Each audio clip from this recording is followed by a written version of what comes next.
Welcome to my channel Supriya homely kitchen. আজ আমি আপনাদের কাছে নিয়ে নিই আলু আর পটলের সবজি।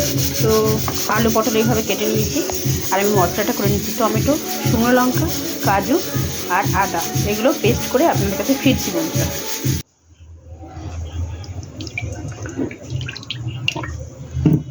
সেই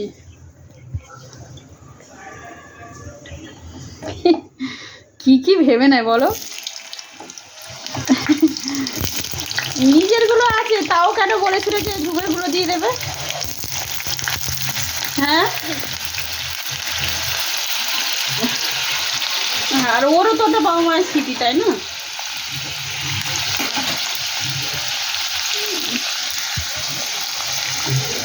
হ্যাঁ, শাড়ির ওপরে শাড়ি কিনছে।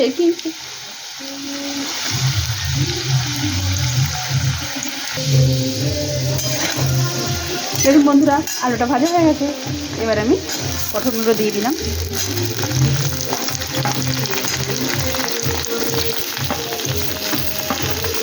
তার সাথে একটু নুন দিয়ে দেবো।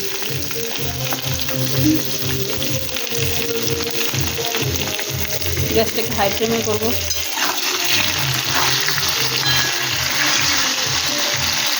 ভেজে ঠিক তো বন্ধুরা দেখুন আমি ভাজা হয়ে গেছে।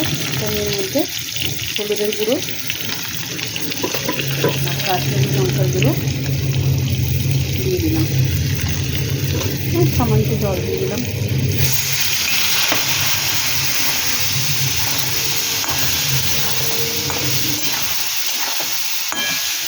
কষিয়ে নিই ভালো করে।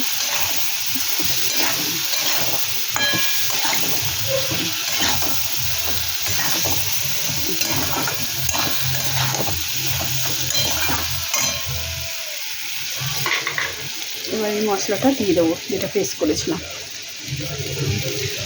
মশলাটা দিয়ে দিলাম, ভালো করে কাচিয়ে দিয়ে ফিরছি বন্ধুরা। তো বন্ধুরা দেখুন সব কাচিয়ে দিয়েছি। এবার আমি নাড়াচাড়া করে এই সময় গ্যাসের ফ্লেমটা একটু জোরে দেবো।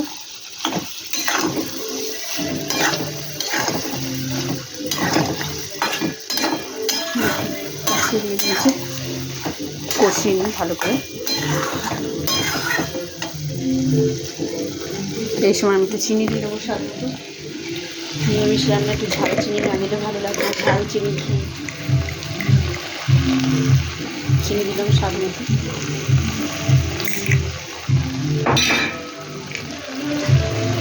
পরে ফিরছি। তো বন্ধুরা দেখুন কষানো হয়ে গেছে। এখানে একটা অংশটা দম দিয়ে দিয়ে দিলাম।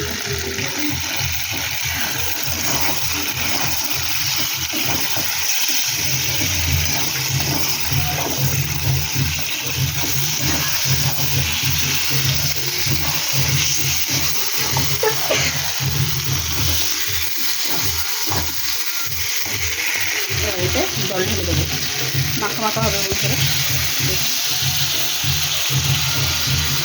বেশি জল দেবো না, সব সিদ্ধ হয়ে গেছে। অল্প জল ঢেলে দিলাম, ফুটলে ফিরছি। তো বন্ধুরা দেখুন আমার রান্নাটা মোটামুটি হয়ে গেছে। আর একটু জল শুকনো করবো, তার আগে আমি গরম মশলা আর ঘিটা দিয়ে দেবো। গরম মশলা দিয়ে দিলাম, একটু ঘি দিয়ে দিলাম, দিয়ে এটাকে নাড়বো।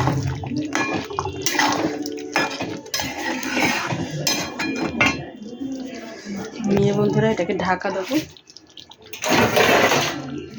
ঢাকা দিলাম, পরে 2 মিনিট পরে ফিরছি।